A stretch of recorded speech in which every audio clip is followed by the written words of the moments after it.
ನಮಸ್ಕಾರ ವೀಕ್ಷಕರೇ, ನಾನು ನಿಮ್ಮ ಜಯದತ್ತ ಹೆಗಡೆ. ಇವತ್ತು ನಾನು ಹೊನ್ನಾವರ ತಾಲೂಕಿನ ಬಂಗಾರಮಕ್ಕಿ ಎಂಬಲ್ಲಿ ಶಾರಾವತಿ ನದಿಗೆ ಅಡ್ಡಲಾಗಿ ನಿರ್ಮಿಸಲಾಗಿರ್ತಕ್ಕಂಥ ಒಂದು ಸೇತುವೆಯ ಮೇಲೆ ಇವತ್ತು ಇದ್ದೇನೆ. ಇವತ್ತಿನ ಈ ದಿನ ನನಗೆ ಒಂದು ವಿಡಿಯೋ ಮಾಡುವಂತ ಅನಿಸ್ತು.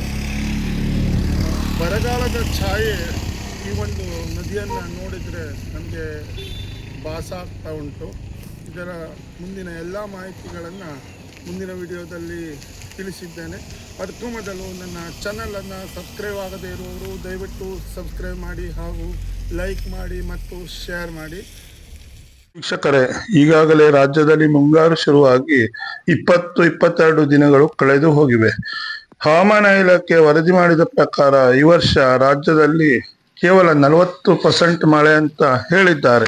ಅದೇ ರೀತಿ ನಮ್ಮ ರಾಜ್ಯದಲ್ಲಿ ಮಳೆ ಆದರೆ ತುಂಬಾ ಕಷ್ಟದ ಪರಿಸ್ಥಿತಿಯನ್ನ ಎಲ್ಲರೂ ಅನುಭವಿಸಬೇಕಾಗುತ್ತದೆ. ಯಾಕೆಂದರೆ ಮಳೆ ಆಗದಿದ್ದರೆ ಮುಂದಿನ ವರ್ಷ ಬೆಳೆ ಆಗುವುದಿಲ್ಲ.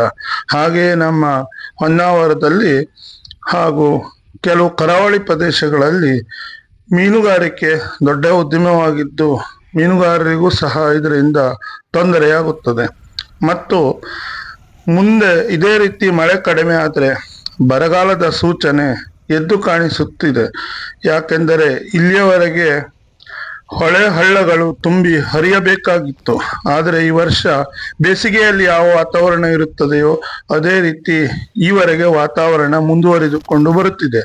ಹಾಗಾಗಿ ನಾವು ದೇವರಲ್ಲಿ ಮತ್ತೊಮ್ಮೆ ಪ್ರಾರ್ಥಿಸೋಣ, ಮಳೆ ಆಗಲಿ, ಅದೇ ರೀತಿ ಬೆಳೆ ಆಗಲಿ, ಇಡೀ ನಮ್ಮ ರಾಜ್ಯ ದೇಶ ಸುಭಿಕ್ಷವಾಗಲಿ ಅಂತ ನಾನು ಆಶಿಸುತ್ತೇನೆ.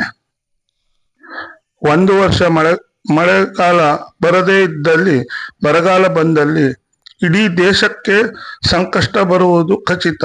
ಹಾಗಾಗಿ ಅದನ್ನ ಸುಧಾರಿಸಿಕೊಳ್ಳಲು 2 ವರ್ಷಗಳು ಬೇಕಾಗುತ್ತದೆ. ನನ್ನ ಜೊತೆ ನನ್ನ ಮಡದಿ ಹಾಗೂ ಮಗಳು ಬಂದಿದ್ದಾರೆ. ಈಗ ಈ ಒಂದು ಬರಗಾಲದ ಒಂದು ಮುನ್ಸೂಚನೆ ಬಗ್ಗೆ ನನ್ನ ಮಗಳು ಮಾತಾಡ್ತಾಳಂತೆ. ಈ ವರ್ಷ ತುಂಬಾ ಮಳೆ ಕಡಿಮೆ ಇದೆ. ಸೊ ಮಳೆ ಈ ಇಕೋ ಸಿಸ್ಟಮ್ಗೆ ಮಳೆ ತುಂಬಾ ಇಂಪಾರ್ಟೆಂಟು. ಮಳೆ ಆದರೆ ಬೆಳೆಗಳೆಲ್ಲ ಚೆನ್ನಾಗಾಗುತ್ತೆ. ಸೊ ಈ ವರ್ಷ ತುಂಬಾ ಇಲ್ಲೆಲ್ಲ ಹಿಂದಿನ ವರ್ಷ ನೀರೆಲ್ಲ ತುಂಬಿಕೊಂಡಿತ್ತು. ಹಿಂದಿನ ವರ್ಷ ಕಂಪೇರ್ ಮಾಡಿದ್ರೆ ಇಲ್ಲಿ ನೀರೇ ಇಲ್ಲ ಈ ವರ್ಷ, ಹಿಂದಿನ ವರ್ಷ ಕಂಪೇರ್ ಮಾಡಿದ್ರೆ. ಸೊ ಮಳೆ ಸರಿಯಾಗಿ ಆಗಬೇಕು, ಆವಾಗ ಪ್ರಕೃತಿಯಲ್ಲಿ ಏನು ಬದಲಾವಣೆ ಆಗಲ್ಲ, ಪ್ರಕೃತಿ ಎಲ್ಲ ಸರಿಯಾಗೇ ಇರುತ್ತೆ. ಸೊ ನಾವೇ ಪ್ರಕೃತಿ ವಿಕೋಪಕ್ಕೆ ದಾರಿ ಮಾಡಿಕೊಡ್ತಾ ಇದ್ದೀವಿ ಅಂತ ಅನ್ನಿಸ್ತಾ ಇದೆ.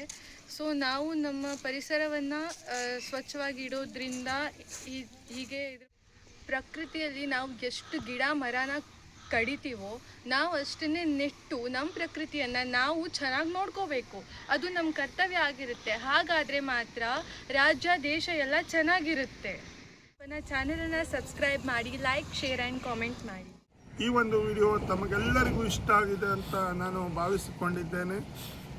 ಮತ್ತೊಂದು ಸುಂದರವಾದಂಥ ವಿಡಿಯೋದೊಂದಿಗೆ ನಿಮ್ಮ ಮುಂದೆ ಮತ್ತೊಮ್ಮೆ ಬರುತ್ತೇನೆ. ಅಲ್ಲಿಯವರೆಗೆ ಎಲ್ಲರಿಗೂ ಧನ್ಯವಾದ.